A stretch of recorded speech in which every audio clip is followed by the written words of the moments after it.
Yeah, so if you're a business owner or a real estate investor or a developer, you probably are familiar with personal guarantees. They're a pretty standard operating procedure.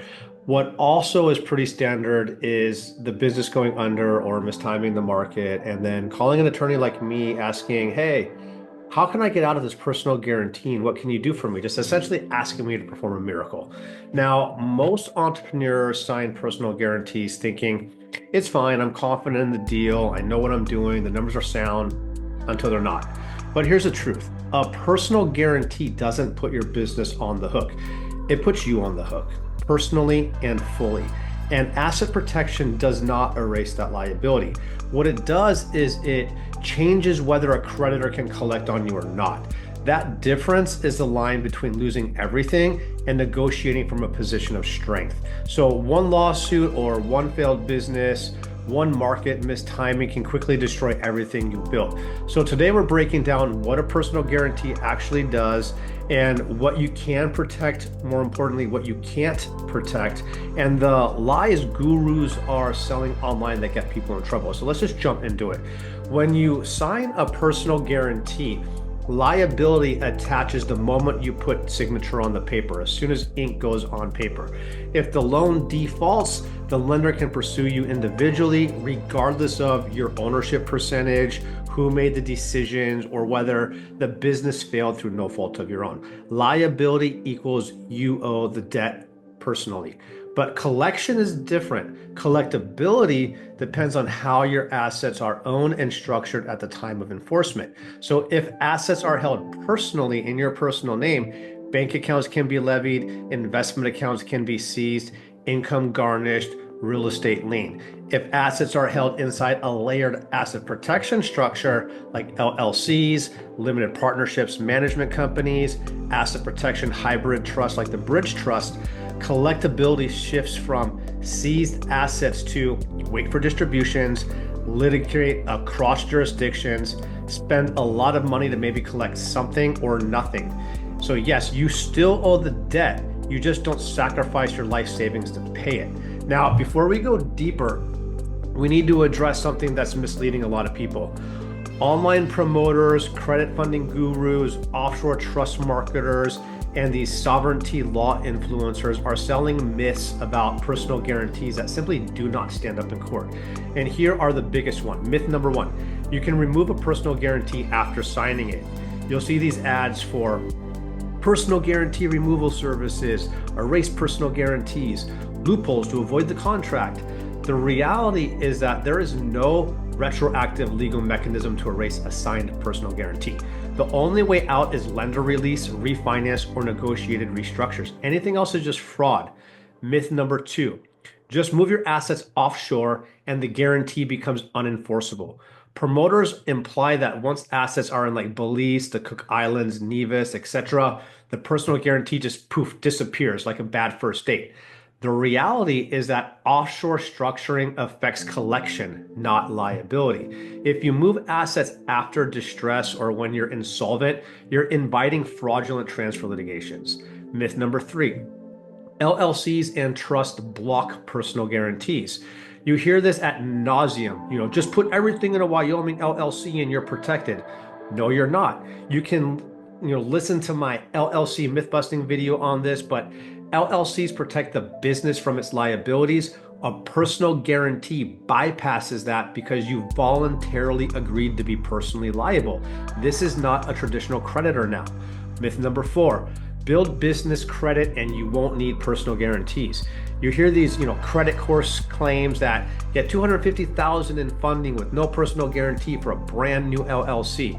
The reality is this, true no personal credit, exists only when a business already has revenue, collections, finances, collateral, borrowing history. Banks aren't handing out six-figure unsecured liens to startups with no personal guarantee. Myth number five, UCC filings or affidavits invalidate personal guarantees. So you generally hear this from sovereign citizen circles claiming, just file a UCC-1 and the contract's void. Courts throw this out immediately. It's a scam. It's not law. It's niche conspiracy. Watch my video on sovereign citizenship scans for a breakdown on that. So the issue isn't whether a personal guarantee is enforceable. It is. The question is whether enforcement ruins your life or forces negotiations. So think of it like insurance. You can't buy it during the fire or after the fire to cover the fire damage of the house. Best timing before signing the guarantee. Good timing is after signing it, but before financial distress when you're still solvent. Really risky timing is after a covenant is violated or a demand letter is sent to you. The worst timing whatsoever is after lawsuits or judgments. So the takeaway is that courts look at intent and timing. So here's the case. We have a $70 million real estate development who defaulted. The asset protection structure was done before the project, which is good. That asset management limited partnership plus asset level LLCs plus a hybrid bridge trust were already in place. Then when the default hit, the lender faced offshore enforcement barriers and independent trustee control. And the result of this is that they settled literally for pennies on the dollar. He still owed the money, but he forced a favorable settlement by maintaining leverage, and he kept his wealth. Case study number 2.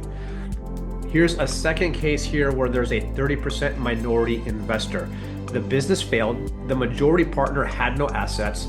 The minority owner signed a personal guarantee in the second position and held assets personally, like his primary residence, stocks, and a few other rental properties. The result is that the brokerage accounts were seized, their bank accounts were levied, and they were forced to liquidate. Because they had zero asset protection planning done beforehand, and they thought because they were minority investors that they were going to be safe.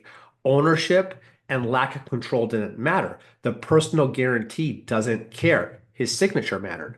Proper planning separates ownership from control, limits what creditors can directly seize, protects future income and acquisitions, forces settlements generally in your favor over seizure of assets. It doesn't erase the debt. It changes the leverage and negotiation. It does not cancel personal guarantees. It does not hide assets. It does not protect last-minute transfers, and it does not replace insurance or legal counsel. This is legal structuring, not evasion. So why a hybrid asset protection trust like a bridge trust works in these situations is because it's domestic today. It's IRS compliant under IRC section 671 to 677 and section 7701, and it's offshore when it's necessary. Control only shifts offshore through a trust protector, not automatically, with independent trustee oversight in the Cook Islands where foreign judgments aren't recognized, the burden of proof is high, and the limitations windows are short, so very short statute of limitations.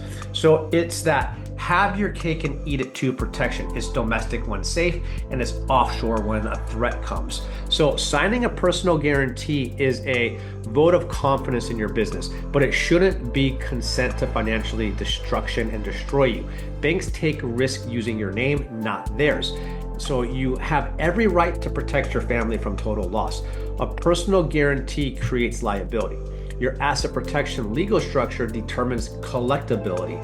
Without planning, enforcement is going to be really simple and devastating, and it could become total loss.